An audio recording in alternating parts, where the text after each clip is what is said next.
The Marc Roman Empire, also a podcast. Now available to hear on Stitcher. Stitcher is radio on demand. Download the free app today. It's available on iOS, Android, Nook, and the iPad. Listen anytime, anywhere. The Marc Roman Empire, also a podcast. Now on Stitcher. The Marc Roman Empire, also a podcast, is sponsored by Ella Dawn Designs. There's gotta be a better way to travel with your shoes. Now there is. The trademarked Ultimate Shoe Bag by Ella Dawn Designs. Travel your shoes easier, up to 8 pairs at a time with many styles to choose from. Go to elladondesigns.com to view the commercial and demo video. Use offer code ROMAN at checkout for a 10% discount. Hey, can we do the show now and stuff? Spreading the news like mayonnaise on toast. Gary, I have a mission for you. Flex capacitor? Okay. But let me tell you about that time I drove a cab. Yeah, I'm gonna have to have you go ahead and... Money that's something, chicks that read. I want my Marc TV. First, you're not on TV. But I'm told it's like a radio program. This podcast. Now, that is some weird and wild stuff. Did you know that, Ed? Yes! Oh, well, I think we'll need to pray about that. And ask your father. Shut up, Marilyn! Why is everybody shouting? The Marc Roman Empire, also a podcast. How come you're always such a fussy young man? Don't want no Cap'n Crunch, don't want no Raisin Bran. Well, don't you know that other kids are starving in Japan? So eat it. Just eat it. Get yourself an egg and beat it. Open your mouth and feed it. Just eat it. Just eat it. That was my Markioki of a song I haven't sung much before, in case you hadn't noticed, of Weird Al Yankovic's Just Eat It. A man who asked me to walk on his star, even spit or piss on it. Well, he asked all of us at the Hollywood Walk of Fame star reveal ceremony. Oh, hi there. I'm Marc Roman. Marc who? Marc Roman. Like the Empire? More about Weird Al's star and why I was there later. We continue to record here at Jung Records, Jung, Jung Records, here in North Hollywood, carefully nestled in the wardrobe houses, car-crushing yards, and strip club next door district. Now, last week, Ollie Holiday was working the audio voodoo, mostly keeping to himself. Hey, he's British. He understands the proper social order and observing it. This week, from First Podcast and clearly a Vegas lucky charm, Major Wynn is back running sound. That's his real name. How's it going, Major? Pretty good, guys. How you guys doing? Can't complain. Can't complain. Good to hear. Now, we are gradually growing the podcast, kind of like your favorite organic, vegan, gluten-free zucchini. And as you may have heard at the top of the podcast, we're now on Stitcher. Groovy, huh? Hoping to be on other platforms soon, like Apple and Spotify. But remember, I'm just a working artist, okay? A lowly SAG-AFTRA busker. I have no assistants. I have no organization. It's just me. So much to do, like setting up the listener mail email. And sometimes I have to go be Hollywood Cap or Lieutenant Frank for the tourists and the tailgaters. I know it's an unpopular truth, but that's how I pay the bills, kids. My busking literally subsidizes this podcast. So before you think your job at the bank is more impressive, Just remember that Wells Fargo keeps getting caught stealing its customers' money. Yeah, when the bank robber is the bank. And let's not forget HSBC, okay? They were laundering drug cartel money. And never too soon to reflect on The Big Short. Jesus, look at me. Who do I think I am, Bill Burr? That's ridiculous. Look at my lush mane of hair. And still growing. I know you can only hear me now, my dear, sweet podcast listener, but you can see my hair and the rest of me on the Instagram, Vegas90210. So, I cried this morning. No, not from a bodily injury. I didn't stub my toe or bang my knee or fall off Runyon or nick myself, down there. Not even a flesh wound. No, my son is fine. Talked to him yesterday. He's back east, back at college in the honors dorm now. He seems happy. A lot of cool stuff playing out for him, but nothing unexpected. He's worked hard for it, certainly. No, I'm not in a relationship. 'Cause if you're not crying, are you really in a relationship? But I'm not.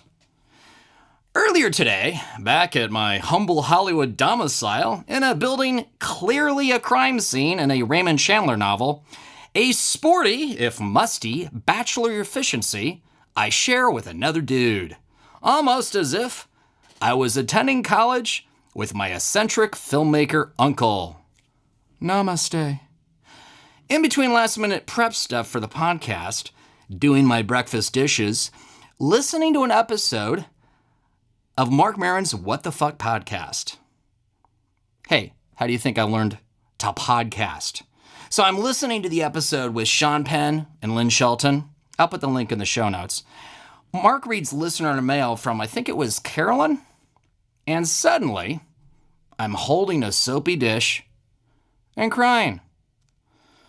This listener writes Mark of the impact his podcast on her and her marriage to a U.S. Marine. And it moved me. Now, I'm no Marc Maron. First of all, like any self-respecting Mark, I spell my name with a K, okay?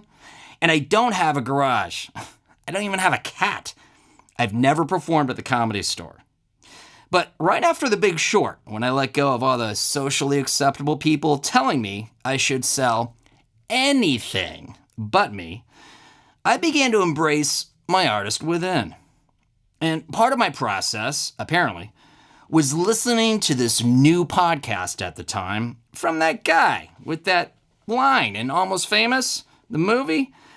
That working comic who was on the Air America, the one that just went under. That guy with the clear anger issues and, well, as many difficulties with his dad as really everyone else in his life. Marc Maron. I listened to his What the Fuck podcast, WTF.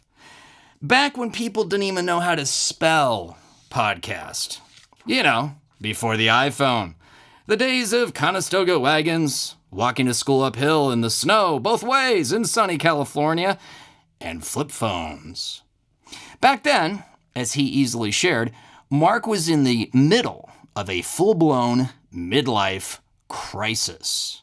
His podcast was all the mud he could muster to hurl against his cluttered garage wall. Now, back then, that's when his cat Boomer was around to ignore it. Nobody, especially Mark, ever thought he'd have someone like President Obama sit down in that same garage for an interview on his, well, it's like radio, but on the internet.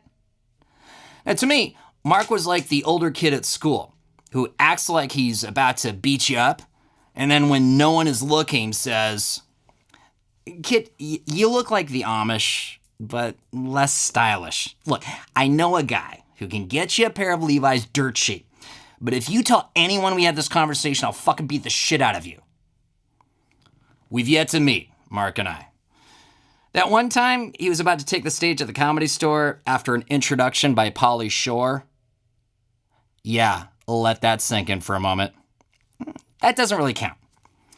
Marc Maron has no idea, but he was a mentor to me, possibly a spirit animal. Back when his interviews would start with whatever apologies Marc knew were due, because apparently some people thought he might have kind of acted like an asshole. That one time. I've watched Marc build his WTF empire over the last decade. It inspired mine. Look, I have no idea what kind of success my podcast might have, and what does that even mean? I don't know whether anyone will listen, but some already have, and more do so each day. Look, I don't need fame or fortune. I just need to hear one person laugh from something I said each day, and maybe get a letter like Marc Maron got. That's worth it for me. Look, I'm just the son of Elmer Gantry's bitch. Like anyone who's honest, I've got more questions than answers. I'm just trying to get through that cliche, this thing we call life. My art, what I write, what I perform, that simply helps me do it. Hopefully, you get something out of it too. And now, book 'em, Dano. Oh. Shut up, Marilyn! And now, let us not pray. Instead, a reading from the sacred scrolls. Son of Elmer Gantry's bitch. Also a poem by Marc Roman. Roman as in the empire. The most holy reading of verses 4 and 5 with refrain. The student paper I wrote and published, why could I not let it go? That right-wing Ken doll pub crawl college boss sure hopes so. See, he had a lot of agape to give. If the smoking gun found son, understand they wouldn't. Especially his ladies' groom, his son. Everyone wonders why that abundant happy salesman not in my bones. Something completely different than dad's insurance, like mortgage loans? Harness my winning charms to sell whatever's not yet criminal in this port. Grab my fair share and do it before the next Great Depression or Big Short. See, scrolls, screens, and stages speak to me, indeed. So many died, some lived, that I might listen, watch, and read. But why did Mommy transmit that curious reading itch? Why me? Kimmy Schmidt, son of Elmer Gantry's bitch. So say we all. Now, for an autographed copy of the complete poem, Son of Elmer Gantry's Bitch, go to markromanempire.com and click merch. All right, the Marc Roman Empire, also a podcast, sponsored by Eladon Designs. They're our new sponsor. We're so happy to have them here. There's got to be a better way to travel with your shoes. Now there is. It's the trademarked Ultimate Shoe Bag by Eladon Designs. Hey, travel your shoes easier. Up to 8 pairs at a time. There's many styles to choose from. All you got to do is go to eladondesigns.com. There you can view the commercial and demo video. Hey, don't forget, use offer code ROMAN at checkout. That gives you a 10% discount. Now, the Marc Roman Empire, also a podcast, is also sponsored by Vegas 90210, the characters of. From that signature Lieutenant Frank in women's short shorts and rainbow tactical leg warmers, to Hollywood Cap, the Captain America of the Hollywood Avengers. Vegas 90210 characters deliver not only a fun photograph to show everyone back home, but also a live improv performance tailored to you. Can't wait to tell you guys about the gig I'm working tomorrow. Tune in next week. Book a Vegas 90210 character for your event today at vegas90210.com. The Marc Roman Empire, also a podcast, is also sponsored by Marc Roman Empire merch. Marc's poem, Son of Elmer Gantry's Bitch, autographed. Lieutenant Frank's citations, which have been issued to folks like Joe Jonas and David Spade. And don't forget the Lieutenant Frank headshots, autographed. Tom Lennon loves his. More about that later. All groovy stuff that keeps this podcast rolling. Buy my poem, citation, or headshot today at markromanempire.com. Click merch. Hey, guys, we're on Stitcher now. This is so awesome. I'm very excited. You can now hear the podcast on Stitcher. And Stitcher, if you might not know, is radio on demand. You can download the free app today. Listen anytime, anywhere.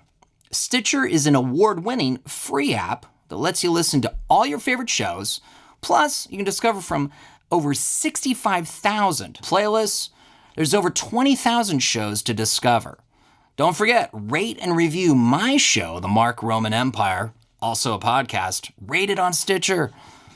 You know, it's available on iOS, Android, Nook, and iPad. It's also in over 4 million car dashboards. On demand and on the go. Stream your favorite podcasts. Don't have Stitcher?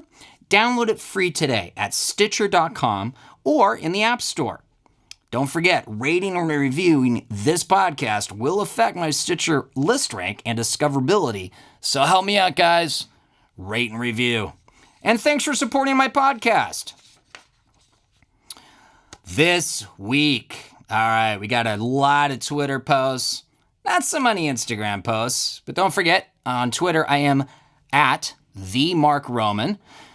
There's a cool post from Jessica Salons I reposted about the prison strikes. Check that out. By the way, all this stuff we're going to have listed in the show notes, so you can always go there. Lots of cool info if you got to dive a little deeper, and I hope you do. I like that about you.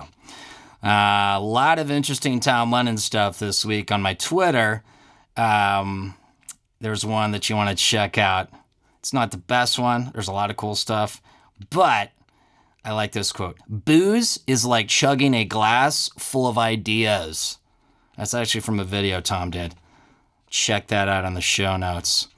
A lot of cool Weird Al stuff and me. We'll discuss that a little bit later. I also have my prayer for Samuel J. Comroe. You might have just seen him on America's Got Talent. He's a comedian buddy of mine.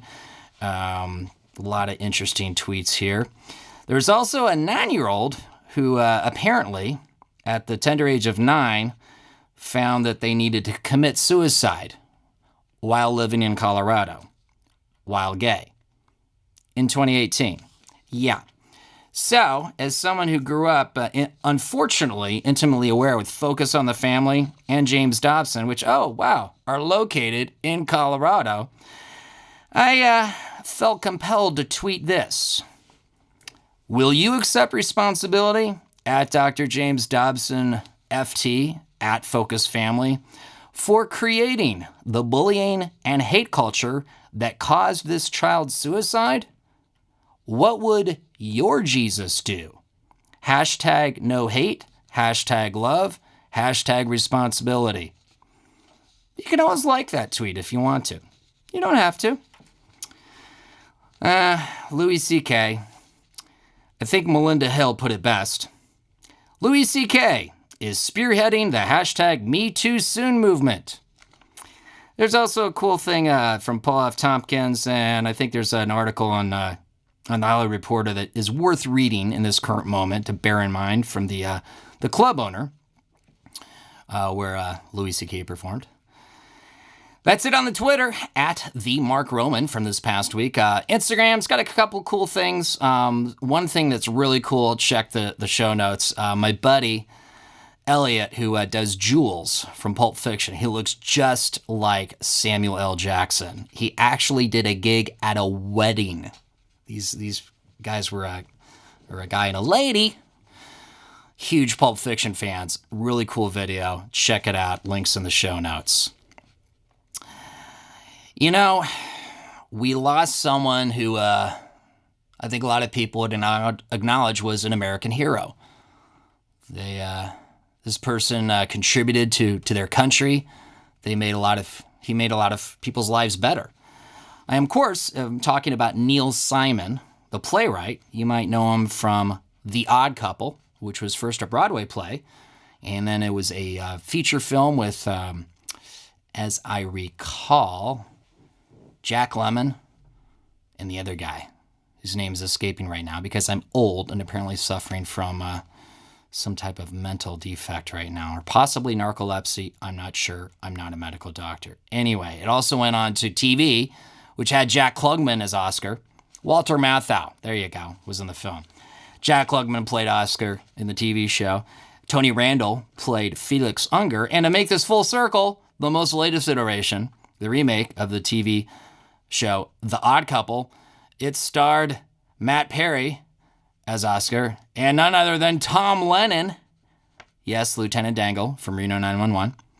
Tom Lennon as Felix Unger. So Neil Simon, he lived a long life. I think it was in his 90s. So it's certainly not tragic. But it's interesting that all the coverage that's going to a noted war hero who certainly did a lot of wonderful things. But let's be honest, he's a warrior. He went to kill people and did.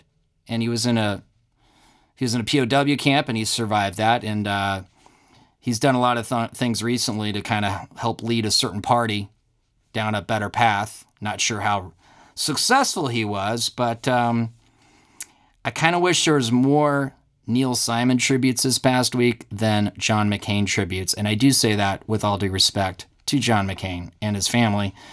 But I don't know. I guess I'm the weird guy that prefers artists over people who kill people, even for, quote, good reasons. Even for, quote, your country. That's me. I'm that guy. Let's see here. Bobby Slayton. Love Bobby Slayton. He's a comic. He was also in the film The Rat Pack. He played Joey Bishop, and that film just celebrated its 20th anniversary. I'll have a link to a cool little tweet about that in the show notes or some kind of post. I really love Bobby Slayton, not just because if you've never seen him live, I don't know what rock you're hiding under. You need to. He is hilarious, full of energy. Even at, I think he's like 97 years old or something. I don't know, possibly slightly older than Neil Simon, but he's fantastic. You got to see Bobby Slayton. And he's a guy with a heart. I remember a few years ago when I was struggling even more as a working artist here in the Los Angeles, in the Hollywood. And I took advantage of a really cool thing that the Laugh Factory does on the holidays. They'll actually open their doors and offer a free meal and a free comedy show to whoever needs it. So it might be someone who's down on their luck, someone who's homeless, or like me, I actually was notified through SAG-AFTRA, my actors union, that that was available. And I took advantage of it with a buddy. And I remember sitting in line waiting to go into the Laugh Factory, and I watched Bobby Slayton walk in there. And then I saw him perform later. He's a good guy, mensch of a guy. You want to go see him live in your town. Look it up, check it out.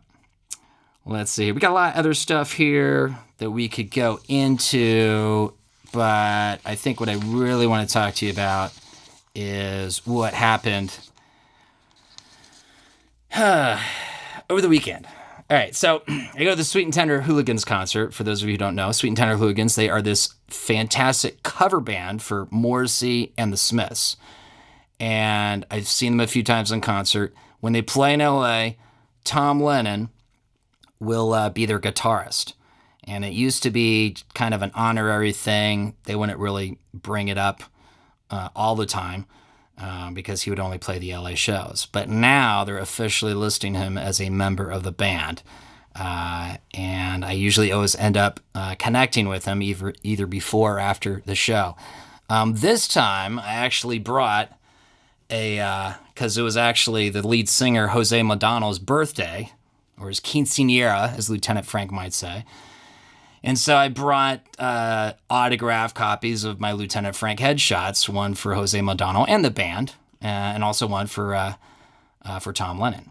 And after the concert, which had much bigger numbers than last year, the popularity is definitely increasing, but it's always a full show. So I didn't get to see Tom before the show. After the show, ton of security around with the venue. I'm thinking, maybe Tom and I are not going to connect this time, which is fine. But the band manager sees me, and she comes up to me and talks to me, and then she goes back and she brings Tom out And so we get a photo together. It was awesome. And there's a photo which I'm hoping to get a copy of, but there's a photo of Tom holding his autographed Lieutenant Frank headshot. So that was really cool. And then as Tom is hugging me, we're getting the photo, the band manager's taking a photo of us. He says, hey, Weird Al Yankovic, he's getting a star in Hollywood on Monday. And I'm like, yeah, I know. It's like right in my neighborhood. He's like, I know.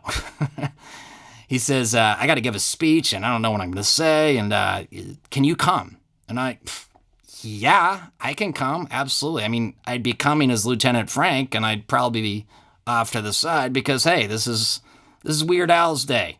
So, I got a costume and everything. I got to kind of like downplay it. And Tom's like, yeah, no, please come. So I did. And it was crazy. Now, you got to understand, I live in Hollywood. There's stuff going on all the time. At a certain point, you get acclimated to it. There's always a new star being unveiled on Hollywood Boulevard. I will just randomly walk through them or by them as I'm out and about doing errands or what have you, going from point A to point B. It's the town. It's Hollywood. Normally, you have an acceptable group of people for most star unveilings. You can notice something's going on. There's a little bit of security. They got part of the road kind of roped off. There's, the little barriers that you pour the water in, all that kind of stuff. But, usually it's something you can fairly easily navigate. Not Weird Al Yankovic's. I got there half an hour early. And the street, it was literally right on the main drag of Hollywood Boulevard, just a few steps down from Hooters, right across the street from the Hard Rock Cafe, a few paces down from the Jimmy Kimmel Live theater. The entire block was filled with people.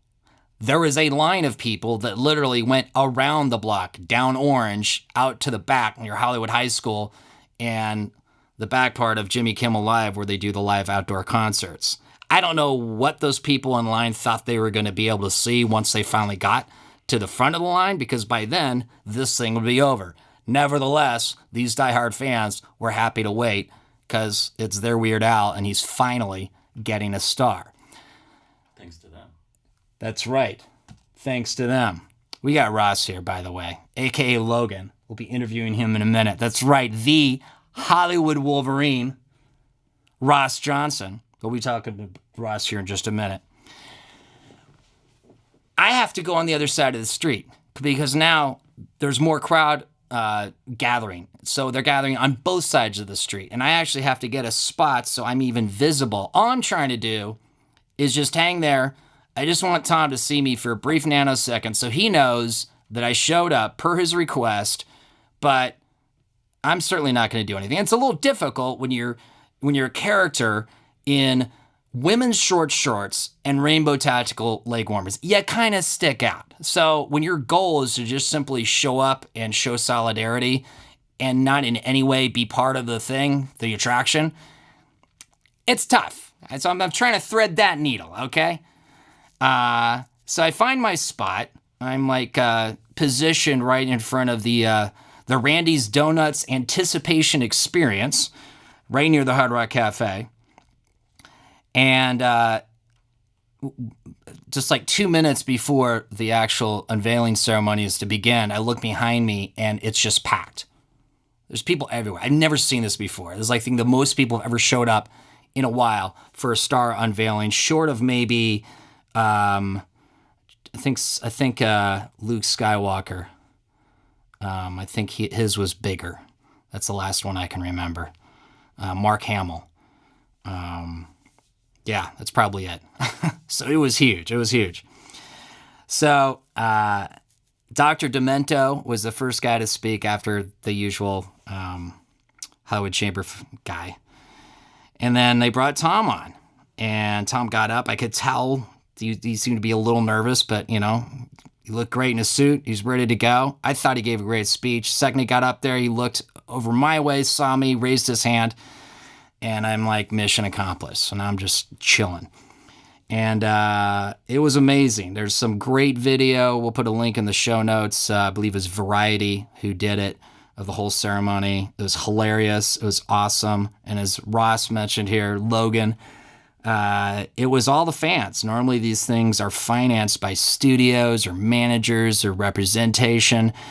This all happened because of a group of very diehard, persistent fans, literally over years, even decades, trying to make this happen. So it was a very heartfelt, poignant ceremony. You could definitely feel it. And I was just like really happy to be a really tiny, itty bitty, small part of that as Lieutenant Frank.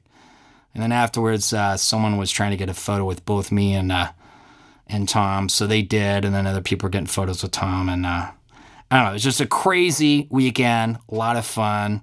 I'll tell you guys more about experiences I've had with Tom Lennon in future episodes. He's a really great guy. And I'm just grateful to have a very unique relationship with him. So where to see me next, guys? Well, Lieutenant Frank will possibly do some cameos on Hollywood Boulevard. Lieutenant Frank will be at upcoming football tailgates, both college and NFL. I think we're done with preseason. Interesting stuff last week. Didn't have a chance to talk about, but we'll get into more about the tailgates in future episodes. Also, there's Hollywood Cap on Hollywood Boulevard with the Hollywood Avengers, including Hollywood Iron Man and Hollywood Wolverine, who is our guest today. More about that in a minute. Now, don't forget, we're on Stitcher now. So Stitcher, YouTube, there you can find me as Marc Roman Empire. On SoundCloud, it's Marc Roman Podcast. And of course, I'm on Twitter, The Marc Roman. On Instagram, Vegas90210. On Facebook, it's now Marc Roman Empire. It was formerly Marc Roman Creative. Subscribe, follow, view, like, share, retweet. You know what to do. And of course, the website, MarcRomanEmpire.com. That's where you go to get the latest info on the podcast, where to hear it, the newest platforms you can listen to it on, the merch that keeps this show going, as well as the vital show notes for all those references along this primrose path. And I know today there was a lot of them. My guest today is Ross Johnson. He's not only a colleague, he's a good friend of mine. He's a fellow busker. He's a fellow SAG-AFTRA actor. He's also an entrepreneur and an inventor. So we'll be talking to him a little bit about that and a bunch of other stuff, as well as some local Hollywood stuff. So I'm really looking forward to interviewing my next guest, Ross Johnson, or as his friends like to call him, and I'm one of his friends, Logan. Logan. That's what some people call me. That's right. I know, but Ross Johnson. Can you even remember one time I've called you Ross? It's been a minute. Yeah, it's been a minute. Because you're Logan. I think it's especially due to the fact that when I started doing Captain America, it was about a year ago, doing the Hollywood Avengers. They were working together as buskers, so. Yeah. Good times. First, I just wanted to congratulate you on getting your podcast going here.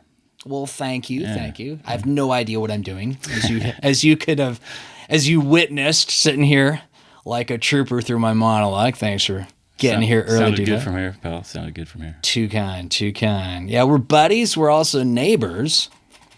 It's true. Just behind, Hollywood Boulevard there, not too far.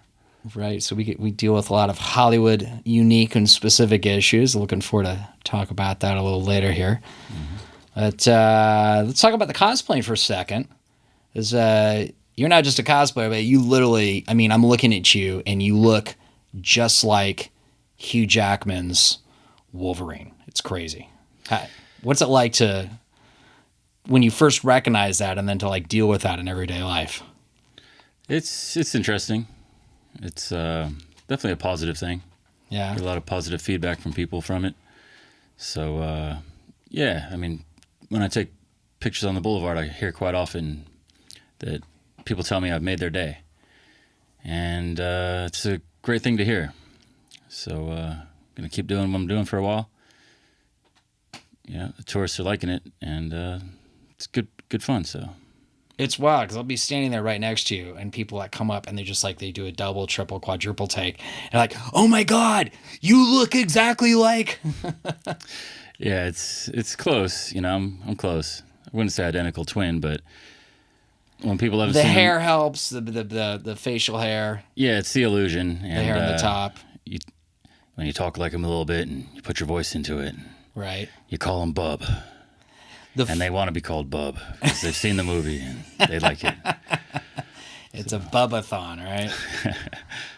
Yeah, it's funny because people from Australia, I'll notice, and this happens not just once, it's like a recurring thing. And I don't know if it bugs you, but I notice it a lot working with you. People from Australia come up to you, not as if you're Wolverine, this character in a movie, but they'll come up to you as if you're actually Hugh Jackman. And so they'll start relating to you as if you were a fellow Australian. And how do you respond? Yeah, always asking me, so how's your Aussie accent? How's your Aussie accent, mate? And I'm standing there dressed as Wolverine, so I want to stay in character. So, like rule one, you know? Yeah, if you're dressed like someone, you speak like them, you know? Especially if you're impersonating somebody. So I always stay in character, and yeah, you do. It's kind of like a backhanded compliment, I guess, because they obviously think I look like Hugh. Sure. But they want me to sound like him, and I'm not going to do that because then I'm breaking character. So. Oh, why don't you be here for us? Be here for us. So. And the funny thing is that the character Wolverine is actually Canadian. Yes, from Canada. So basically sounds an American accent. Now, are you Canadian? No, I was born in England originally. We immigrated here when I was 5.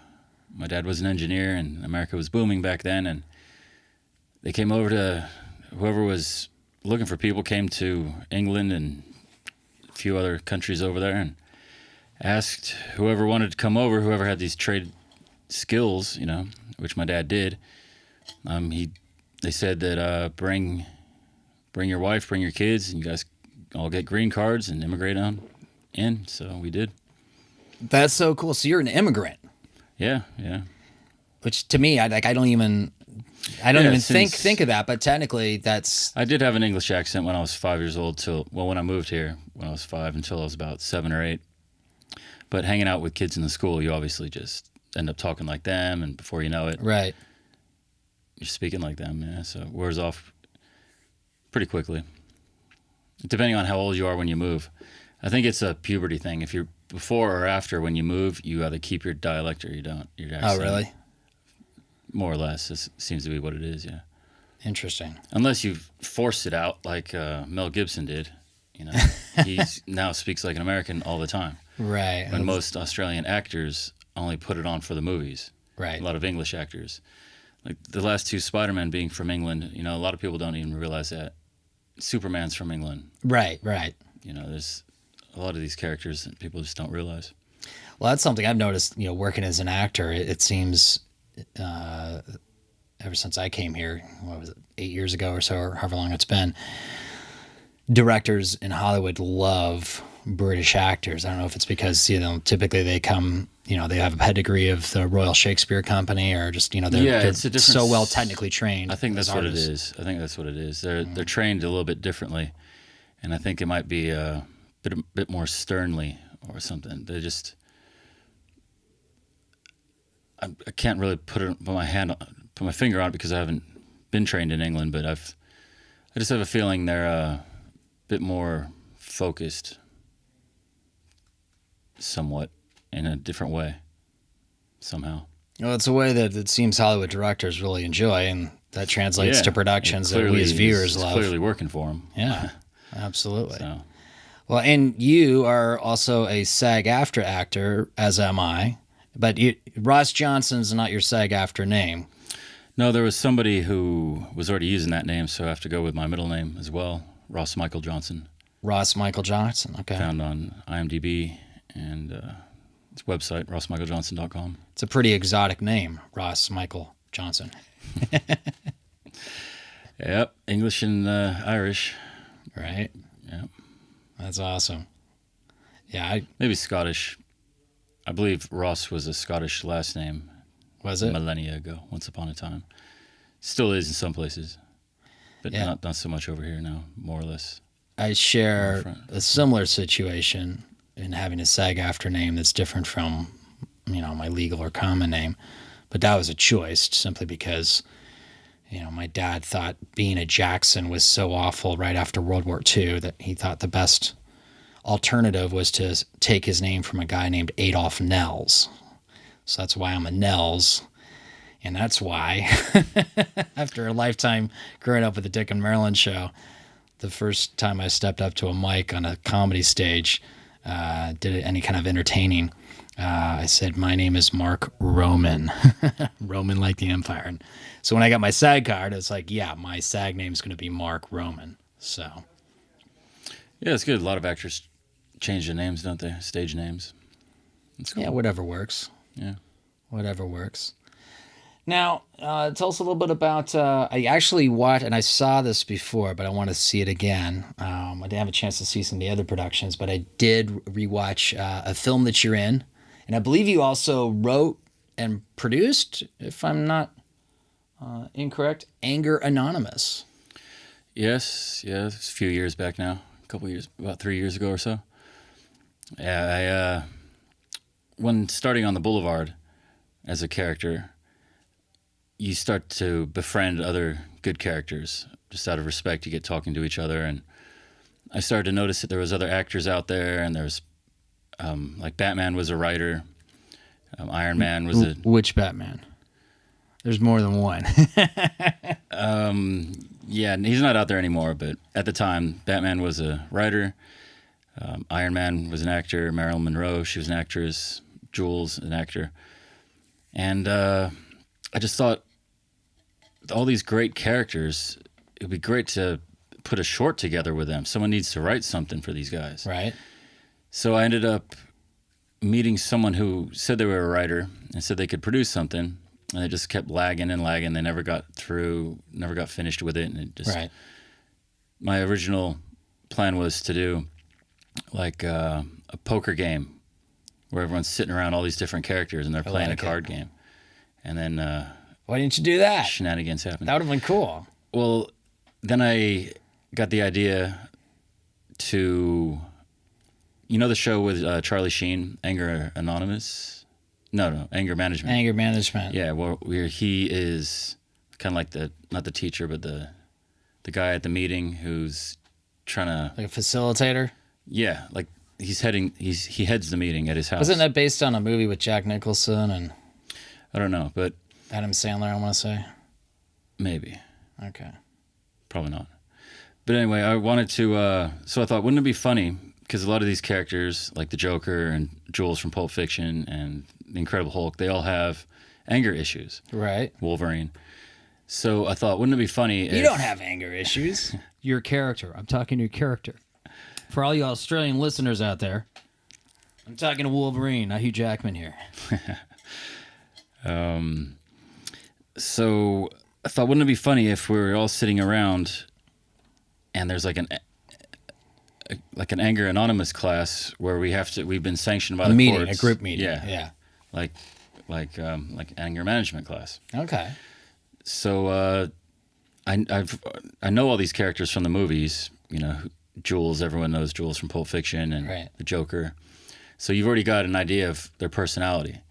So I thought, okay, I'm going to try to use lines from their movies, tie it into the scenario somehow. Right. But also come up with something that would sound like they would say it. And we did. We got Elvis in there. Michael Jackson shows up. There's a couple other surprise guests I'm not going to tell you about if you'd like to go check it out on YouTube. Anger Anonymous. Can we say who the facilitator is? Yeah, I'll give that away. Okay. It's Alan from The Hangover. Is our buddy Tim, who looks exactly... Yeah, he's amazing, this guy. Yeah. So I had to get him in there. Yeah, he's really cool, mate. He's a very funny guy, Tim is. I've spent a lot of time busking as Lieutenant Frank, working next to him. So I've gotten to know him. Well, he's a really, really good guy. But it's wild how... he's like you. It's just, it's uncanny. And it's fun to just watch people, or with Elliot, he does Jules from Pulp Fiction, just to see people. Yeah, it's or great. like our buddy Arez, who does Hollywood Johnny Depp. Just all these different characters that are these insane lookalikes. The way people react. Yeah. The reactions are great. Priceless. Golden, especially the kids. Right. When they really think you are him. And right. Well, I've been amazed. It's kind of surprised me. And you had a hand in this too, for me becoming Hollywood Cap. Because I never for one second thought I even remotely looked like Chris Evans, who's the current incarnation of Captain America.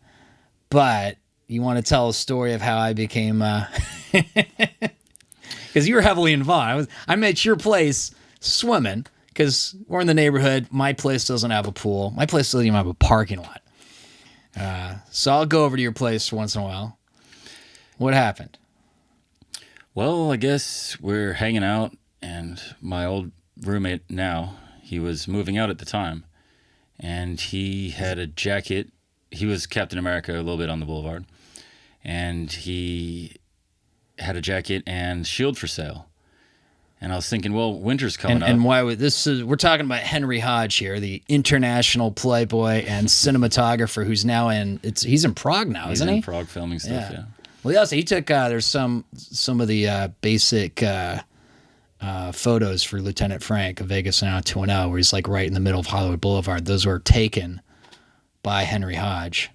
And actually this photo right here, the headshot where Lieutenant Frank's got his foot on that fire hydrant right in front of the Hard Rock, that was taken by Henry Hodge. So, small world. Anyway, so Henry Hodge is going off to Prague to be international playboy cinematographer, and so he doesn't need his Captain America suit anymore.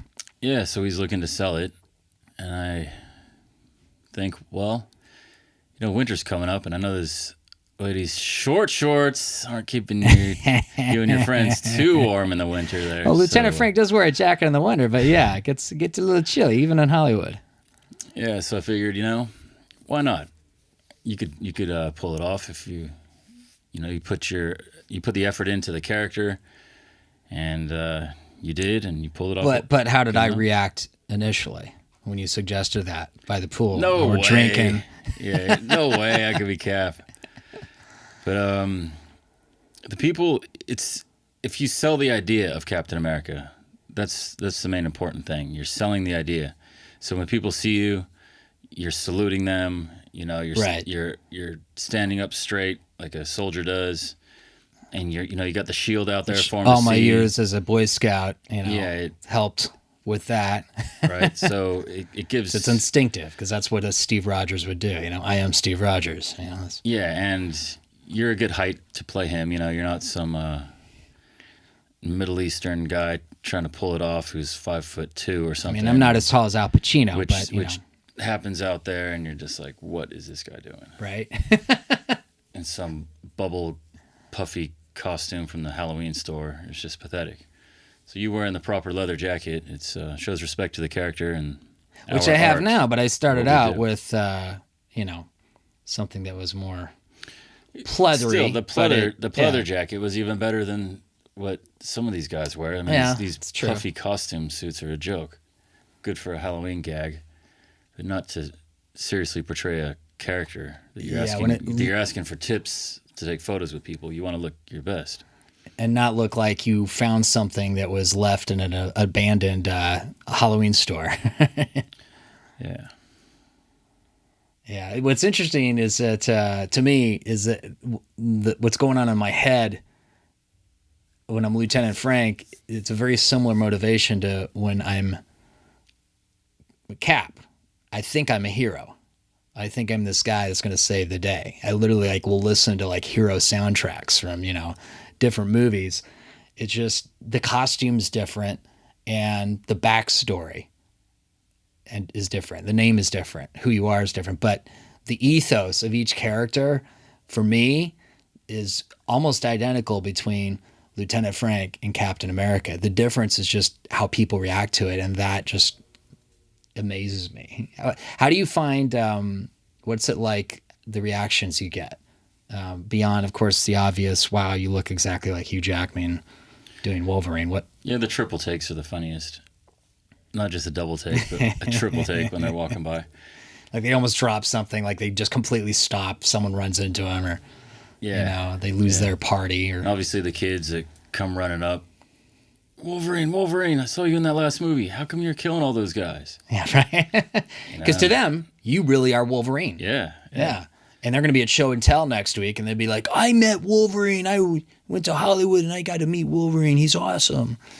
You know, he gave me his extra, because you have extra claws that you'll give people, right? Yeah, I carry a spare set of claws in my jacket pocket that they don't see that I have. So as they'll ask for a photo, and I tell them, of course, Bub, you know, we just do this for tips, if that's all right with you. And they'll agree, and This is what the good characters do. yeah, the legit characters will tell you that we take photos for tips. Before the photo's taken. Yeah. And so we'll do that. And I'll take a few photos with them, and then when they don't suspect it, I'll pull the extra claws out. Right. And then they're like, what? I get the claws too? And they're all surprised. And I put the claws on them, and I pose them up, and we take a few more photos. And So now they're mini Wolverine with yeah, you. it's so you've got to think, like, these people have been watching these movies for years. They obviously love this character.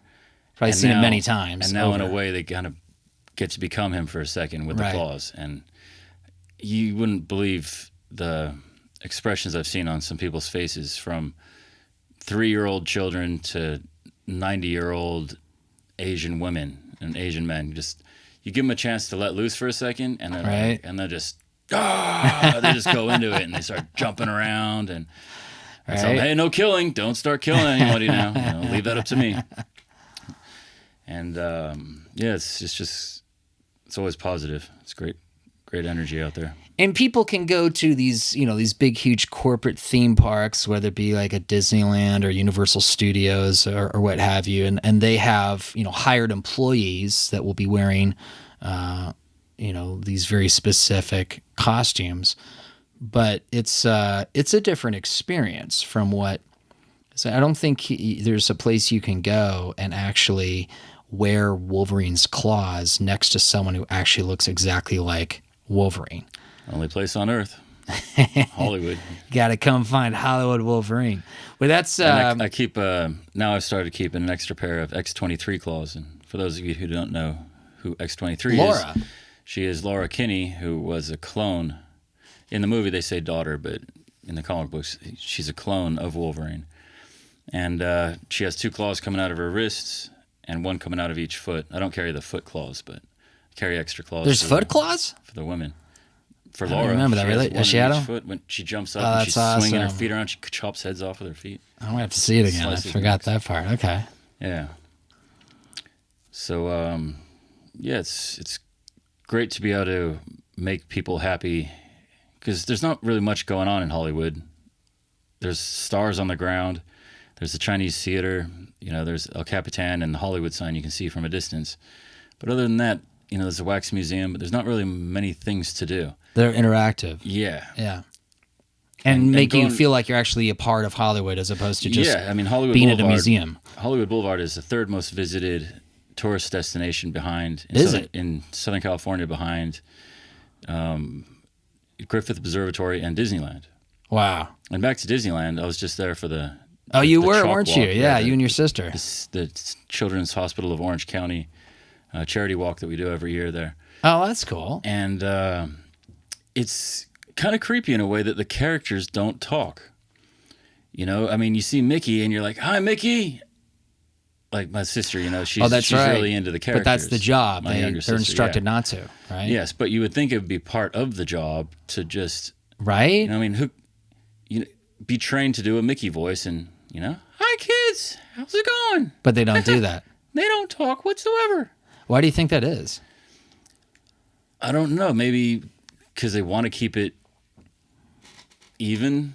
They don't have, but like I said, it should be part of the Yeah, it's training. a corporate thing to be consistent and it's predictable. completely consistent. Because they got And then- they got a brand that they want to protect, and, And then then it's their I guess brand. you don't get Mickey spouting off some crazy sentence that he shouldn't have said or something if he gets Right. frustrated or hot one time out there.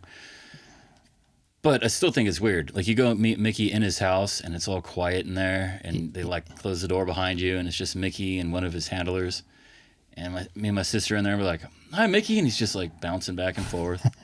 his head's wobbling, and she's like talking to him, and he's not answering back, and he's just doing these, He's a mime. he's just miming, yeah, totally miming. Yeah, and he's it's all right, but I mean, I don't know. I just feel like it would be much better experience if they could talk a little bit, at least a few words, So the difference is people will pay a lot of money to go to Disneyland. $117 a ticket right now, yeah. Jesus. Yeah. Or, and they get a character that doesn't talk.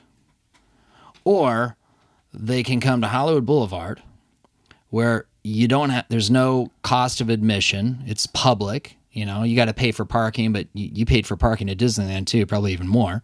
You got to pay for parking almost anywhere. And then maybe you can talk a little bit about this. So how does it work? Because we mentioned earlier, there's like the good characters, and that suggests, well, maybe there's bad characters. Like how does the whole tipping thing work with buskers or street performers? And what's the right way to do it? What's the legal way? How does that all work for people who don't know? Well, yeah, busking is probably the second oldest profession next to prostitution. Right. So it goes back quite a while. I mean, it goes way back to when people used to juggle on the street for entertainment, to entertain people, and people would tip them, or they'd tell jokes and make people laugh. Or do magic, or sing, or play. And then fast forward all the way up to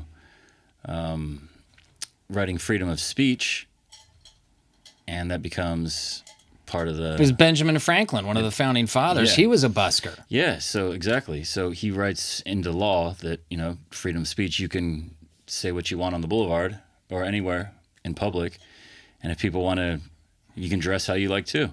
So you're saying the First Amendment was inspired by busking, in part? In part, yeah. Yeah. Yeah, so... I never really thought of it that way, but it's true. So there's not many places in the world where you can... Busking does take place in Barcelona, in Madrid, in London, in Amsterdam, main cities, New York. All places I've never been, would love to go, except for New York. I've been to New York. And there's other places too, but it's usually a little bit different in other countries. In Barcelona, for example, it's either people are doing characters, not like characters like we do in Hollywood. In Hollywood, it's more like movie stars. People are impersonating someone who looks like they just walked off set. Right. And that works so well because people come to Hollywood, all the tourists, looking to meet a famous person. Right. Always in the back of their mind, they're like, maybe I'll see a famous person. It's a celebrity culture. It's why TMZ has done so well. That's why they're here. So the next best thing is to be walking down the street, and all of a sudden, whoa, there's Samuel L. Jackson. There's Jules from Pulp Fiction. Right. You're like, whoa, that's Captain Jack. Right. He looks just like Johnny Depp. That's amazing. And then you're like, wait, there's a fat Spider-Man. What's up with that? And then if you and he just grabbed a kid. What's up with that? Yeah, and then you walk around, and whoa, it's Wolverine. He looks like he just walked off set too. Right.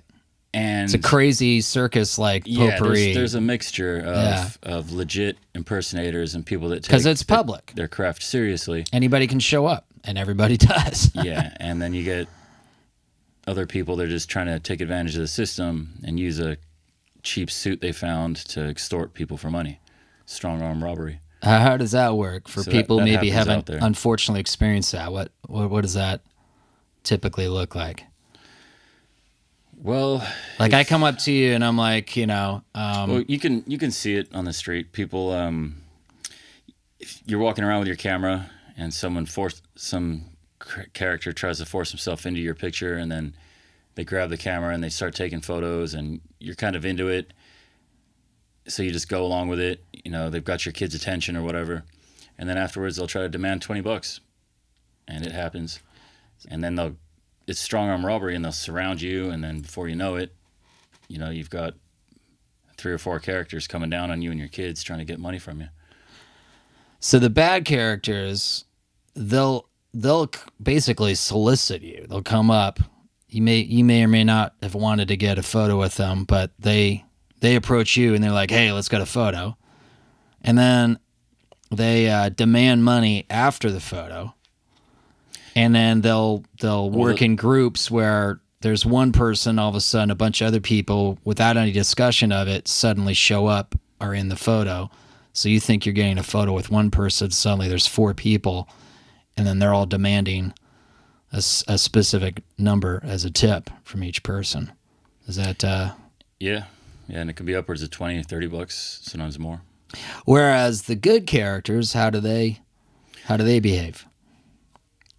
Majority of the time, you'll see the good characters don't really roam around or walk around too much, with the exception of a few like Michael They don't need to Jackson. because people come to you. Yeah, like you said, Little kids are excited, like Wolverine, you know? Yeah, there's an exception of characters that will roam around.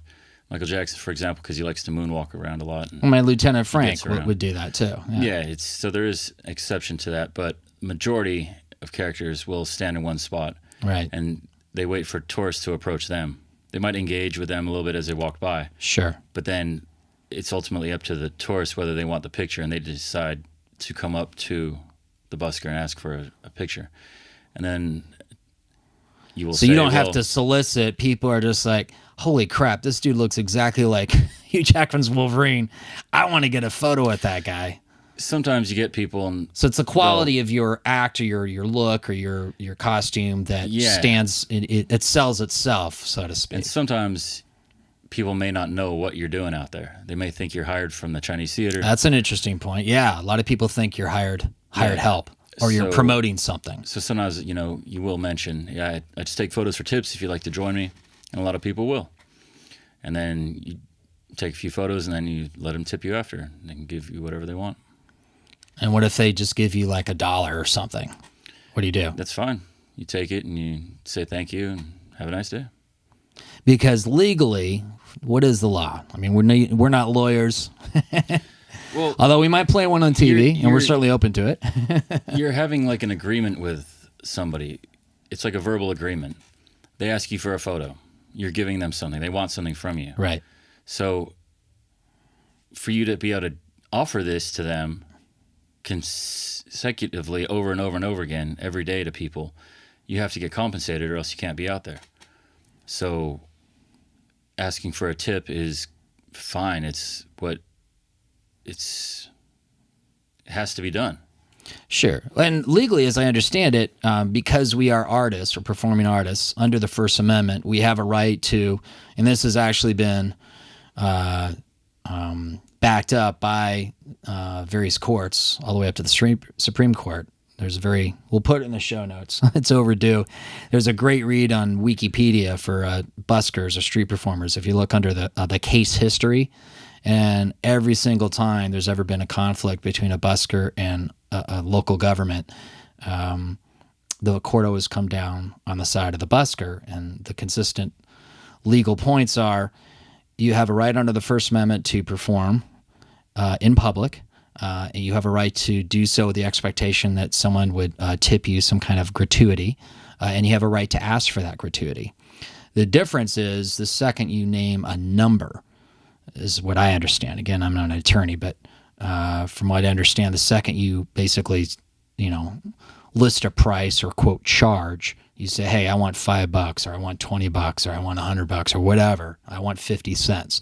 Doesn't matter the amount. The minute you name a number, you're now naming a price, and that kind of flags the local authorities because they go, oh, wow, you're charging a price. Okay, so you're no longer an artist performing free speech. You're now a merchant charging a price. Where's your business license? So as artists, we don't have to have a business license because it's not under the legal terms of busking, even though, you might operate as a business. It's not viewed in the eyes of the law as far as being able to perform in the public as a business. It's viewed as art, free expression, as long as you don't say a number. Yeah. From what I understand. Yeah, me too. We have like a code out there, all the good buskers, and we all just tell everyone the same. We all just take photos for tips. Is that cool with you? Right.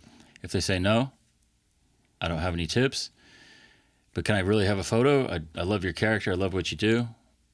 There's respect there. And a lot of the times we will give free photos. When people just walk up and shove a camera in your face and expect free photos, it's a little different. They're not treating you with respect. They're treating you more like a statue. Right.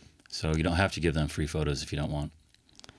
Because, again, we have free agency as characters. We're not obligated to, I mean, you can take whatever video and photos you want out in public that you're able to get, but you can't, Force someone to pose for you. Exactly. With you, yeah. Compel someone. So it's a very interesting, because I started doing this, 5 years ago, Lieutenant Frank, and it's just been very interesting to see the human behavior, how people behave and their expectations. And because, you'll come across some people that, you have wonderful experiences with because they really love the character that you're portraying. You basically are performing this live theater, and they really, it's an experience for them, like going to a Disneyland. And they really, it's something they'll talk about, for years afterwards. I'll be like, yeah, I was in Hollywood with Wolverine. It was crazy. Yeah, it's made it onto a lot of people's Facebook profile pictures. Yeah, well, them. you've got Seen that. Instagram's It's pretty quite cool. impressive. You've got, about 13,000 followers. Just printed this up this morning. Your latest thing, and you get tagged a lot. Hollywood Wolverine. Yeah, Hollywood Wolverine on the purpose, Instagram. I tell the tourists to take photos with me. I actually have it labeled on my back. Oh, that's right. You have hashtag Hollywood Wolverine on the back of your And Wolverine jacket. Obviously, that's not in the movies, but I don't show my shoulders for the pictures. Right. The reason I have that is to show people afterwards, to self-promote, and to get them to basically send their pictures back to me, because then I can post it and share it with everybody.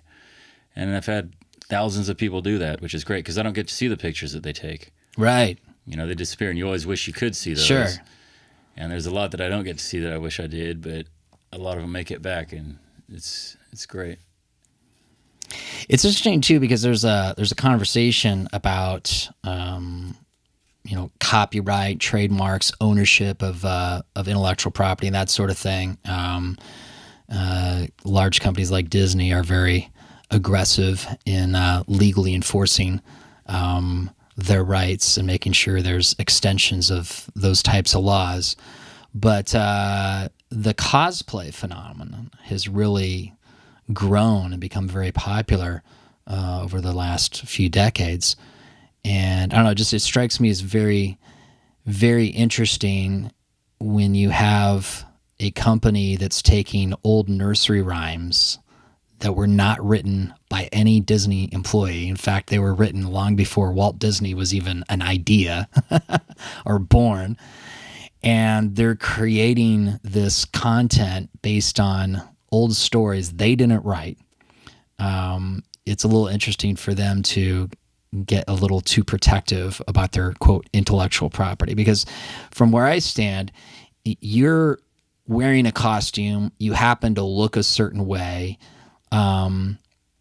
You can't choose how you look. You can manage your hair a little bit. You can choose a costume to wear. But it's the live performance that you deliver. And that's a legitimate,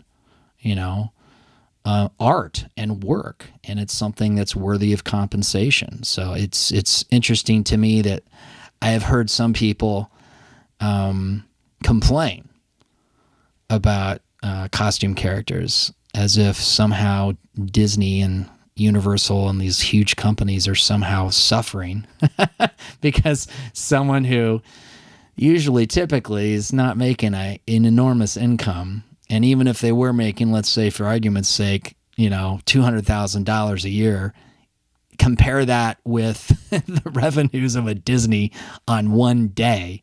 Like how much revenue came in just in ticket sales the day you went to Disneyland? Just in tickets, not all the merch they sold, not all that stuff. So I don't know. It's kind of unreal how much they're making. Kind of interesting, and I know I think this is important stuff to discuss because I've noticed. I heard a story about Disney recently where a nursery school. So these kids are like, 1-2 years old.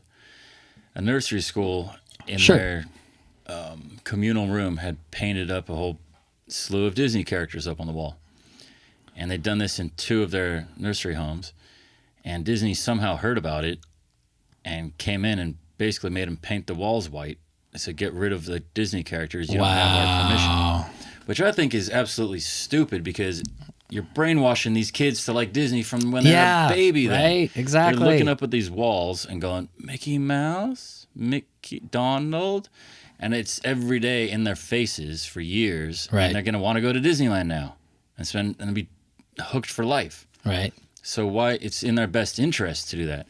But then I hear that Universal Studios heard that Disney did that and called up the nursery schools and said, you can use our characters free of charge. So now they've got Scooby-Doo and the Flintstones all up in their nursery schools.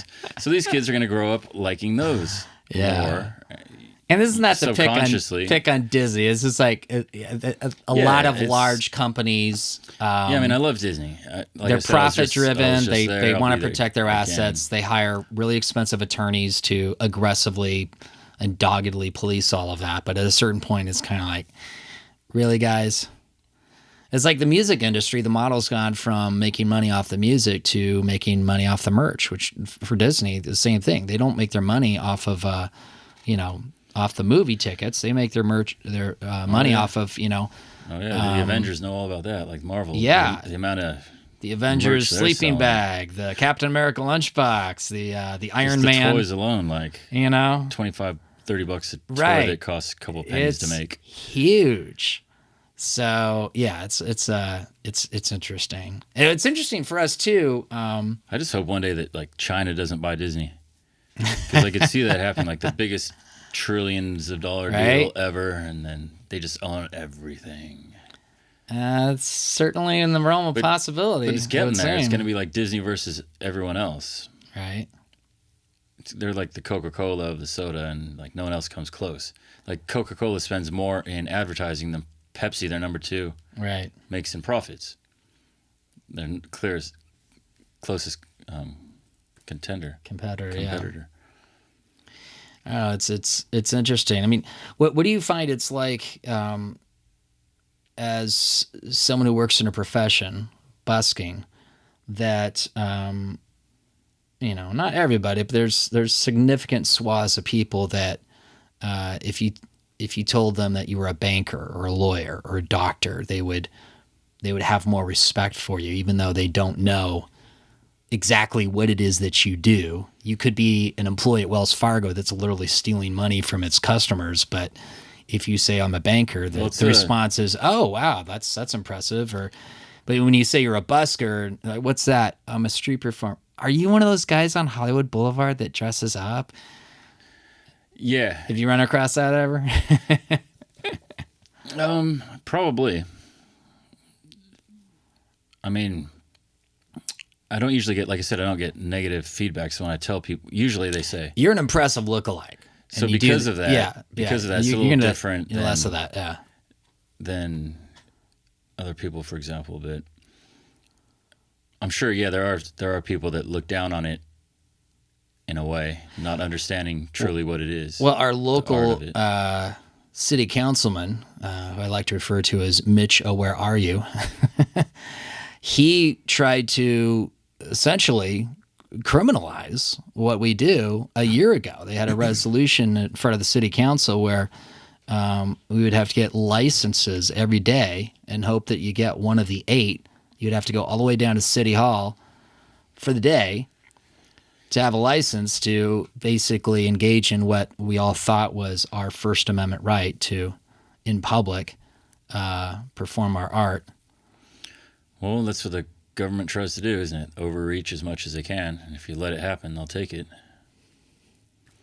So luckily... and yet there's things that need to be done, like, I don't know, the crosswalk from Hard Rock Cafe to Jimmy Kimmel Live across Hollywood Boulevard. Can you tell us a little bit about that, Logan? Because it's a bit of a death trap. It's not really... You can't even see it. It's so worn down. Yeah, it's so We're talking about like the white pathetic stripes that show that it's a crosswalk. Yeah, it's not very and you've reached out to Mitchell, where are you? Our councilman. I even sent him some pictures of different crosswalks I found from around the world that were quite unique and different, that I thought would be a good idea for us to implement something there. And what response did you get? He said good idea, but that was months ago.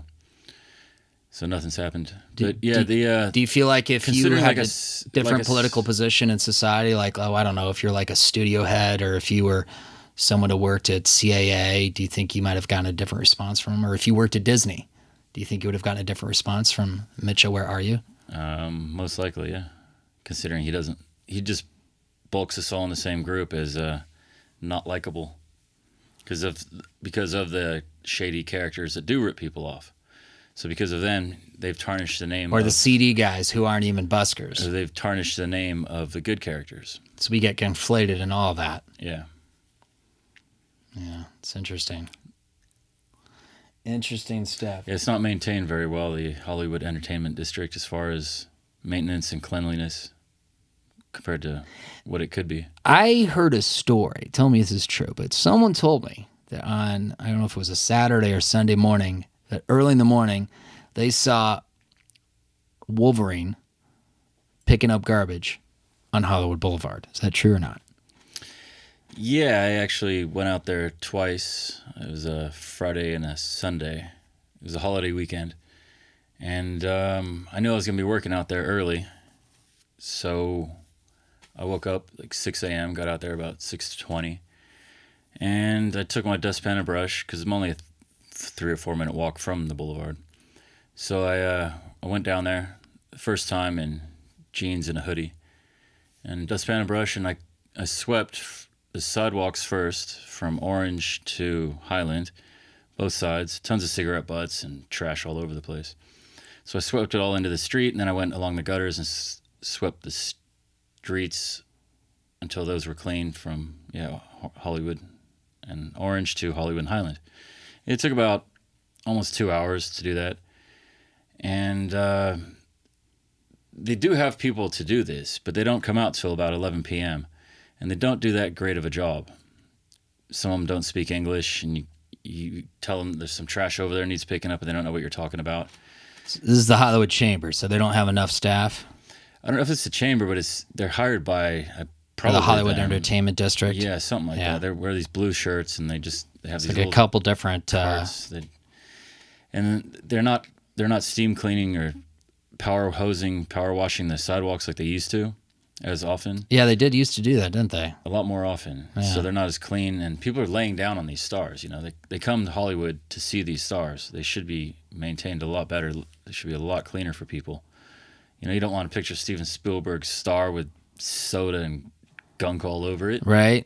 It's embarrassing. Oh, we've seen that. And what made me want to go out there and clean these streets like that is because it's your neighborhood. Yeah, and to have self-pride. You work there. I've heard people complain to me many times, oh, it's so dirty here. It's filthy. Look at all this and all of that. And that's embarrassing, So like I said, I knew the holiday weekend was coming up, so I just went out there myself and did that. So if I'm hearing you correctly, if someone with Los Angeles City Hall or someone in the Hollywood community or someone with the Hollywood Chamber of Commerce or someone with the Property Owners Association along Hollywood Boulevard and Sunset, if any of those folks were curious about what's going on in real time, in reality, out there on Hollywood Boulevard, and what kind of feedback the tourists are offering about that boulevard, you're someone that would have that kind of information. Is that what I'm hearing? Well, a lot of us buskers, we spend some time out there, and we have pride in what we do and where we're standing, and we don't want to be standing in trash. Sure. So we do try to maintain and keep some respect out there, I think I'm going to need to have you back because we could talk all day about busking. But I want to get to the fact that you're also an entrepreneur and an inventor. What's the deal with this whole shoe bag thing? Yeah, it sounds really cool. It's a family invention. We've started with your mom, right?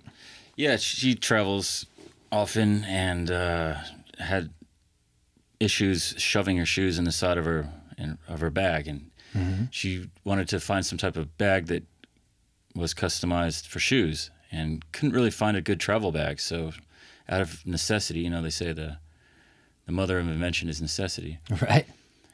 She ended up drawing up a blueprint for a shoe bag that held up to 8 pairs of shoes.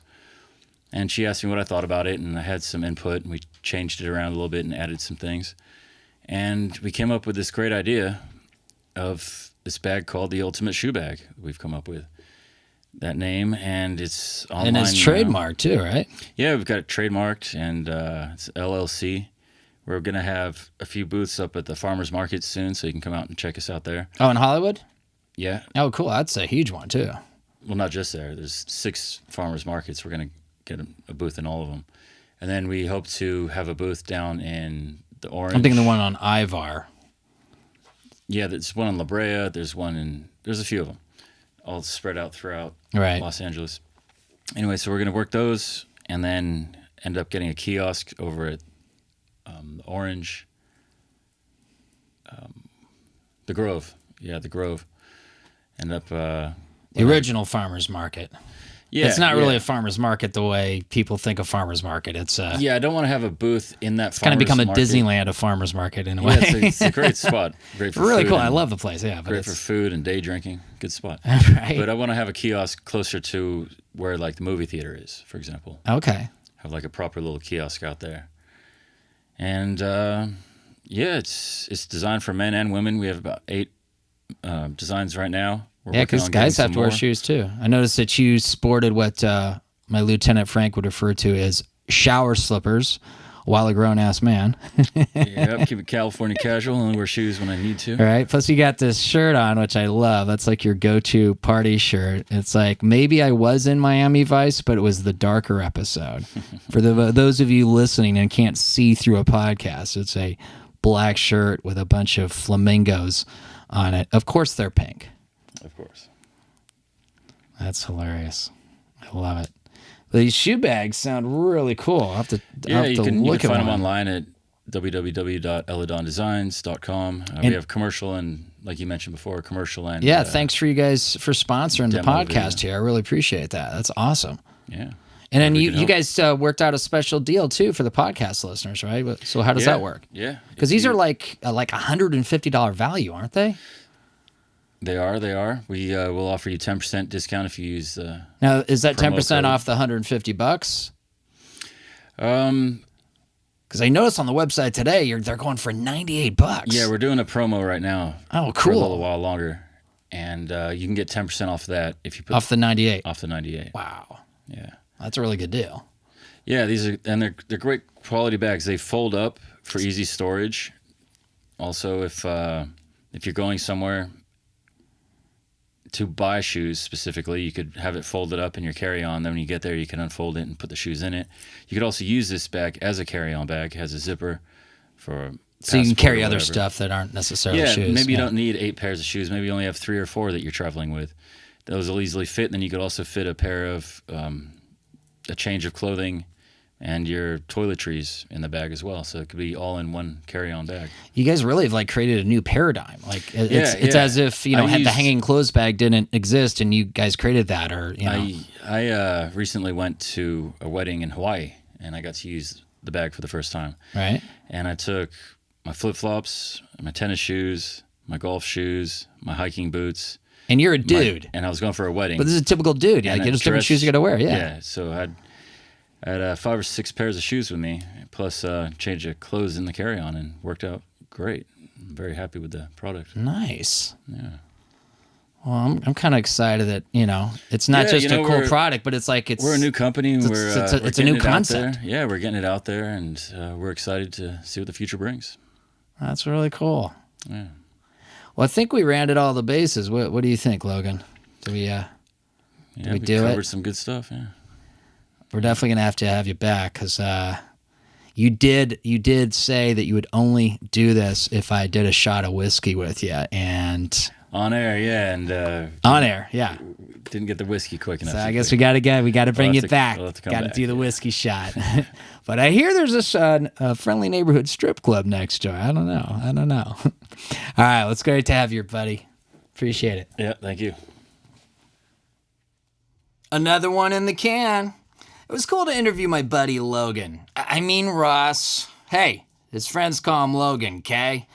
But he is Ross Michael Johnson on the IMDb. So if you want to book him for some good SAG-AFTRA work, look him up there.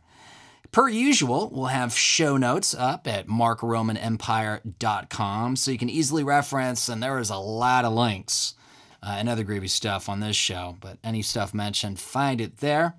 Podcast keeps growing. If you like it, tell someone about it.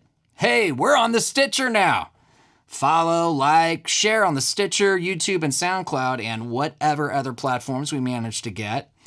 Hey guys, making this free to you podcast, it's still costing me money, kids. So if you like it and you